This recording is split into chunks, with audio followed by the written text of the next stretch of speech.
คือว่าได้หลายแท้มื้อนี้งั้นแหละโอ้ไปหาปะ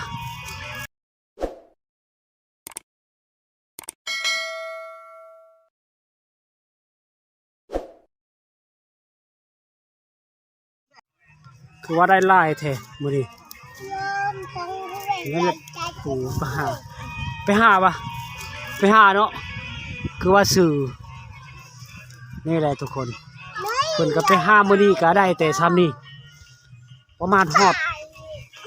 ได้50 โลบ่เซียวบ่ฮอดเนาะประมาณ20 โลเพิ่นก็อยู่บนนี่เอ้ยเพิ่นบ่ดีว่าอยากใส่กล่องอยู่ในเอ้ยมันมีลูกหลายจะซอยเอาข้อนี้เด้อเพื่อนชาญบ้านซองเพิ่นก็ซ้ำนี้ทุกคนเลยหับเบิ่งหับส้มนำเพิ่นก็มื้อนี้ก็เพิ่นก็หาดอกแคนทุกคนบ่ค่อยได้เงินหลายนึงข้าวแล้วก็เขาเจ้าซ้ำนี้เลยวิธีชีวิตแต่งกินวิถีชีวิตของชนบทก็มีแต่ซ้ำนี้นะทุกคนแต่ค่อยมาตัดผ่านบรรยากาศมื้อนี้ก็ประมาณ3 โมงแรงทุกคนเลยก็บ่ได้แจ้งปานใดกองบ่ได้เสมอเนาะทุกคนมื้อนี้ก็นี่ก็เฮือนห้องพักอันนั้นบ่แม่นเนาะทุกคนก็ผิดอยู่ห้องน้ำเพิ่นอันนี้ก็ฮอดเฮือนที่อ้ายเพิ่นเฮ็ดเนาะตัวนี้ก็วันนี้ก็มีแต่หมู่บ้านนี่ก็หลายๆเฮ็ดดอกแคนทุกคนเลยประมาณ8-9 หลังคาเฮือนทุกคนเลย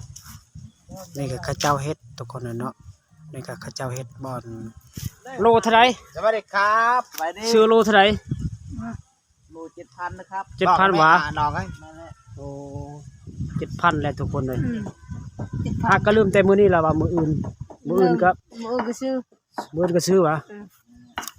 วันนี้ก็ซื้อนี่แหละทุกคนอันนี้ผู้การค้าขายเพิ่นผู้น้อยๆนี่ก็ไปนำน้องอันนี้ครับผู้มาหา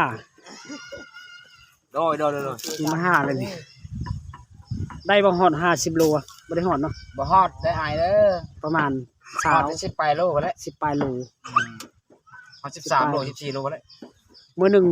นึงได้จักโลมื้อนึง13 โลแต่บางก้อนน่ะแต่ว่าอ้ายมาหามื้อหนึงสิได้ซ้ำใดซ้ำนี่ล่ะบ่แม่น13 โล13 โล13 โล13 โลทุกคนเนาะเพิ่นว่า13 โลมื้อหนึงบางมื้อก็มีบางมื้อก็บ่มีใช่เนาะแม่นความบางมื้อก็มีบางมื้อก็บ่มีจังซี่ว่าคันมื้อมีก็ฮอดมื้อหนึง13แล้วก็คันมื้อบ่มีได้ผมแล้วว่าคันมื้อบ่มีก็ว่าประมาณ5-6 โล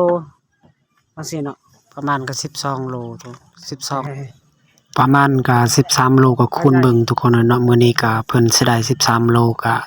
คูณเบิ่งเงินเก็บเฮานี่ล่ะบ่แม่นเงินดอนเนาะทุกคนเงินเก็บเฮาก็ประมาณ 91,000 ทุกคนเนาะก็เงินดอนก็ประมาณบ่ได้ทุกคนเนาะข้อยก็ยังบ่ฮู้คือกันตำมาคงตำขายไม่ตำกินนั่นแหละตำกินเพิ่นก็ตำกินเมียเพิ่นก็ยังงามคือเก่า